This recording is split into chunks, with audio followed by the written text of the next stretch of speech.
Colin Kaepernick recently told Sky Sports that he still wants to play in the NFL. Earlier this week, new LA Chargers coach Jim Harbaugh wants his former quarterback in the NFL, but as a member of his coaching staff and not so much as a player. He said he's spoken to him multiple times. I love Colin, but he's not going to be on the coaching staff, which is set for this year, and he's not going to be playing on the roster either. All right. What's your read into that quote, Dan Byer? Well, my read into it is it originally was Kaepernick was going to be a coach. And Harbaugh also revealed that he had spoken to him over the past couple of years when he was at Michigan about being a coach. And so on the surface, and there's a lot more, but on the Harbaugh point of view, I believe that Jim Harbaugh does not think Colin Kaepernick is a player in the NFL anymore. And I think from the Jim Harbaugh point of view, I have different opinions with Kaepernick, but on the Jim Harbaugh point of view, I think that's what he is telling us, and that's my takeaway from it.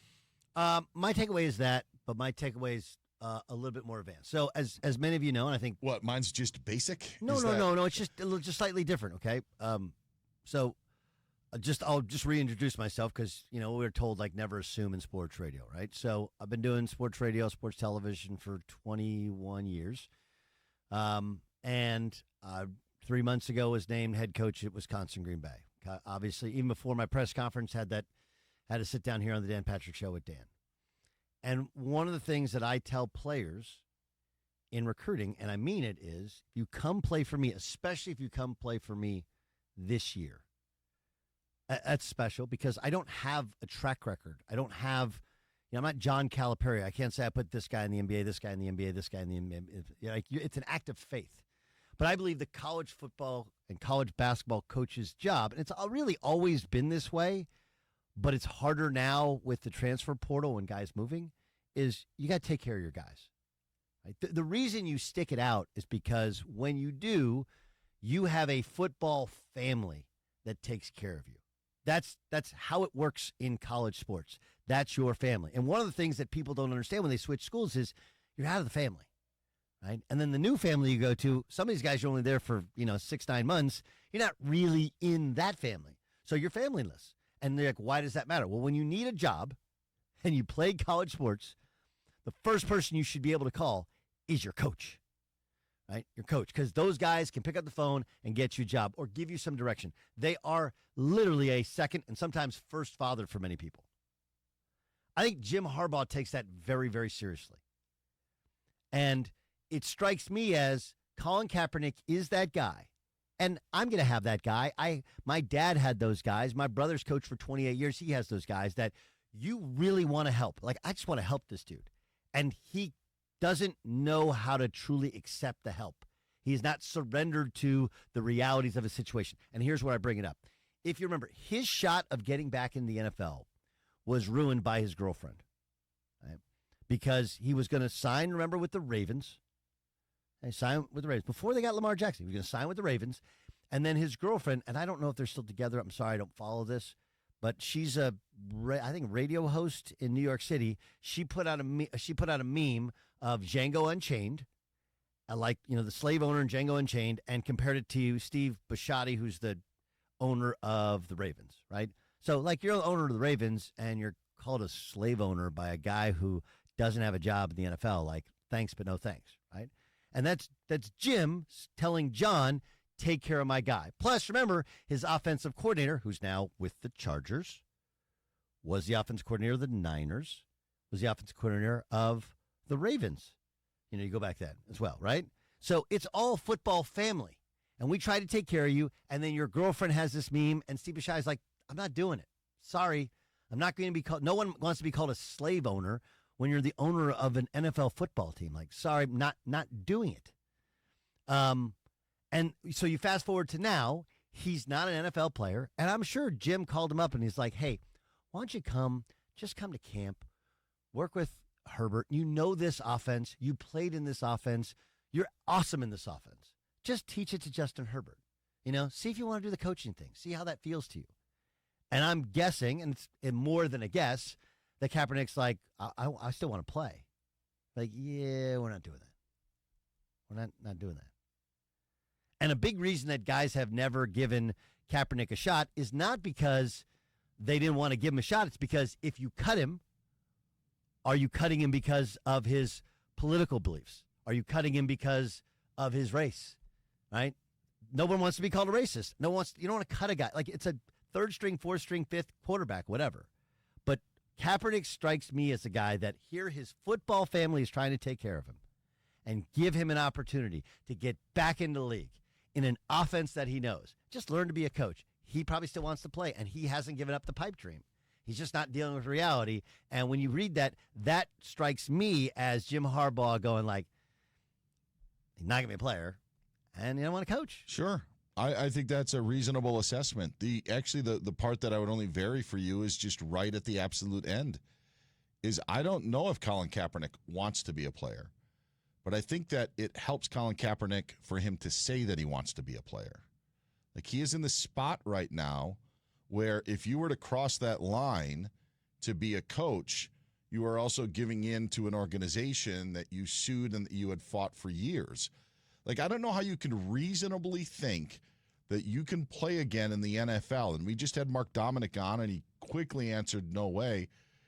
To your point, Doug, he hasn't played great football in now over a decade, hasn't played in an NFL game since the 2016 season, is going to turn 37 coming up later this year, and still thinks that he has an opportunity and that is waiting for his chance to play, which, by the way, if it were to happen in 2024, probably would have happened about a month or two ago when teams were still didn't open training camps and were looking for guys to bring in. So it's just, to me, it's not based in reality. I understand, but you're thinking he's basing these things in reality. He's not. Okay? And some of it is all athletes are like that.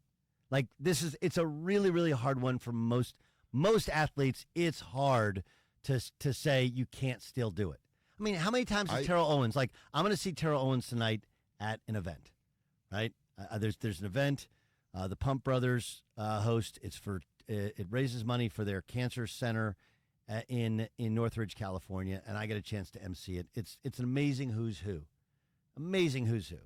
And anytime you run into Terrell Owens and you talk NFL, he will tell you stone cold. And obviously he was a much better player than Colin Kaepernick. I'm not comparing the two. But the point is that it's been about the same length of time with T.O., okay? And he's still convinced he can still play. Most guys, there's not most guys. I would say there's probably 25 to 30% of former players, even 3-4 years after it, like, I can still do it. I get that, but when Colin Kaepernick spoke to Sky Sports, he says, I'm training. I want to get that opportunity. Yeah, he still thinks he could do it, Dan. No, but the last line that he says, just waiting for an owner to give me that chance. Yeah. But I don't. That's where I think that the issue lies. I know he's crazy. That's what I'm getting to. And when I say crazy, I mean he has a completely tilted view of the world. Okay, because he thinks, and I actually would understand this if they were so vindictive, that they didn't want to have him in the NFL because he likened the NFL draft to slave trade, which is obscenely offensive and completely off the rails. But that's not the point. The point is that if he could win football games, he would be a quarterback in the NFL. Right, let's get to brass tacks. Sure. Deshaun Watson was accused of some sort of sexual improprieties of 40 women. 40. He signed the largest guaranteed contract in the history of the National Football League. Why? Because the Cleveland Browns thought he could win football games, and they haven't had a good quarterback in forever. That's the reality of it. It just is. It's the whole nonsense of, did what's his name who's now the running back or the offensive coordinator of Eric Bieniemy. It's like the whole Eric Bieniemy thing. Like, Eric Bieniemy didn't not get a job because he was black. He didn't get a job because nobody thought he couldn't get along with people. You have to be a uniter as a head coach. He didn't do well in interviews because he didn't dive in to all the nuances of running a program. NFL owners want one thing. There is one agenda in professional sports. Only one. Winning. I mean, look at the Kansas City Chiefs, right? They have a wide receiver. They have video of him leaving the scene of a hit and run. Video of him. Okay? It's like, well, we'll let the legal process take. No, they need a wide receiver. Right? It's not that hard. They need a wide receiver. He's under contract. Play him until somebody says you can't play him. I wish it was about something else. It's not. Colin Kaepernick was good for like a year and a half. He's basically Scott Mitchell. Let's just cut the brass tacks. Okay, he lost his job because he wasn't that good. That's it. Now, the other stuff made it to he can't ever be a backup quarterback because he never wanted to be a backup quarterback because a backup quarterback is about somebody else. Here's the issue, though, Doug. Is Colin Kaepernick going to be known as a former quarterback in the NFL, or is he going to be known as a civil rights activist? He'll be known as a civil rights activist. Absolutely. Yes. And that's where he is right now. That is where Colin Kaepernick is Colin Kaepernick. If you cross the line, I understand, but you're a. I don't want to finish, but you're not letting me finish. I'm sorry. Go ahead. I apologize. You're right. Please, because it's the fact of if Colin Kaepernick takes a coaching job, which he may want to do, he's giving into the league that he sued. Yeah. He is more powerful saying, I am still the victim here. I am not allowed in the league. Owners are not allowing me to play in the league. Well, now they're not letting you play in the league because nobody wants a 37-year-old quarterback that hasn't been in the NFL for 8 years. But it's not beneficial for Colin Kaepernick to say that. It's beneficial for Colin Kaepernick to say that I'm still not allowed in the league. I think that he was blackballed in terms of I don't think that he was given the opportunity that other quarterbacks of his talent at that time, whether he was good or bad, for at least the tryout. You bring up the Ravens point. I think it's well put that then all of a sudden the Ravens are like, well, we're not going to risk this. This doesn't benefit us at all, so he moves on. But this is now 8 years of this going on.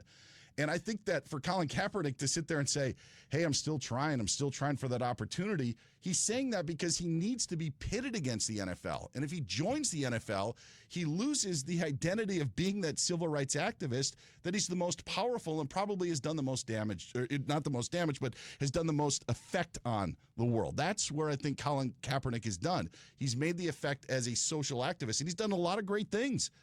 But if you cross that line, and it's not about you, it's about them, then it's about you, it's not about them, it changes who he is. I think the way you're looking at it is super reasonable. I think Colin Kaepernick has not been reasonable for a long time. You can go back, you remember, the first team that he went and visited, okay? First team was the Seahawks, right? And you remember what Pete Carroll said when he left his visit in the Seahawks? He's a starter. He's a starter. And how that translates is because all those guys have to measure their words. Is we brought him in and we like, man, we love you. We want you to be a backup to Russell. And he's like, I want to be a starter. Yep. Okay. Had nothing to do with being blackballed. This dude doesn't, he's never known who he actually is as a football player. And the guys that stick, the guys that last, the guys like, why is Chase Daniel? Right? Chase Daniel covers the NFL. Why did he last as long as he lasted in the NFL? Because he knew, at some point, he knew who he was. Hey, I'm just here to get that other guy ready. It's not about me. It's about the team. I'll make a couple $1 million, and Josh McCown was considered like the greatest backup ever. Like, just come in, maybe once a year, hopefully you do it. Tim Hasselbeck transitioned to that role. It's a really hard role to transition. Jacoby Brissett's doing it right now in New England. Yeah. Correct. And everybody says, like, oh, greatest job in the world. It is, but you got to sacrifice your ego. And he's never been able to do that. So you're absolutely right on a multitude of levels. But again, you're looking at this like, and I don't want to say he's insane because that's unfair. I'm not making a clinical diagnosis on it. But you're looking at this as a reasonable, rational person. And I think he's been completely irrational throughout so many of these stages. And I think that's what I heard from Harbaugh, which is like, hey, I wanted to get him here. Greg Roman's the OC. He'd be a perfect fit here to just be a coach and learn and get him back to football. And he wants to be a player. That ain't happening. He doesn't want to be a coach. That ain't happening either. That then begs a question that actually Jason Stewart brought up was basically, why is Harbaugh doing this? Because that's what you're like going back to what I said originally. That's what you're supposed to do as a coach. Got to take care of your guys. Okay. But doesn't he put Kaepernick in a bad light? Like, if this is coming out publicly, like, isn't this putting Colin Kaepernick in a bad light to say, like, he doesn't want to, like, none of this. We just found out that he had been talking to him while he was at Michigan. the last couple of years. It totally undermines Kaepernick's agenda for Harbaugh to say, I offered him a assistant coaching job and he didn't return the call. It undermines the agenda because Kaepernick can't be a victim and he can't improve his cause in the world as an assistant coach. Every time he's tried to come back as a player, you mentioned the Seahawks tryout, he sabotaged that. Yeah. Remember the NFL tryout where he changed the venue last minute? He sabotaged that. Remember that letter to the Jets GM, and then he leaked the letter asking if he could be on the practice squad? That practice with Mark Davis a couple years ago was sabotaged by Kaepernick. I don't think his need to play in the NFL is genuine. I think it's good for business to be consistently trying to get in the NFL and not let in. That's good stuff. Who knew that at 10:19 on the East Coast, 7:19 on the West Coast on August 16, 2024, we'd have 15 really good minutes of Colin Kaepernick talk. But that was excellent work. I do think, to answer your question, again, why would he do it? I think it's Jim Harbaugh saying, I'm always going to fight for my guys. Always, because people want it. That's a big thing in recruiting. That's a big thing in coaching. I'm always going to fight for my guys. Just like he did with J.J. McCarthy saying, he's the best quarterback in the class. Not the best quarterback in the class. Like, nobody thinks that. But you always fight for your guys.